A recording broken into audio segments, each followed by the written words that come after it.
it is important to always clean out your dryer lint trap every single time. And it's very easy to do.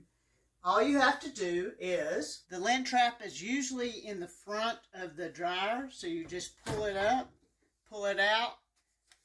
On this one, you have to open it this way and then clean. Even if there's just a little bit, it's important to clean the lint trap every time.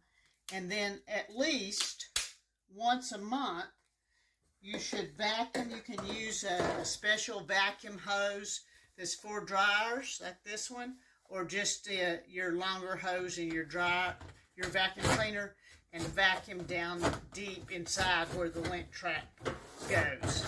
At least once a year, it's important that you clean out your tube, your dryer vent, whatever it is that people call it, that you clean this out. This one is pretty long. We're going to see about maybe trying to cut it off and use less, because the more bends it is, the less efficient it is.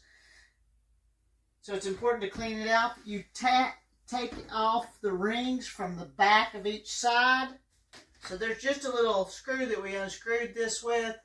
It makes it pretty easy to loosen that up. And then you can take it off the other end, but if you look at it, we've already cleaned this particular one. We clean it every year, so it's not too bad, but there's still stuff in it. Some of them are completely clogged, and especially for a gas dryer, that's very dangerous. Could be a fire. Could be. Okay, thanks.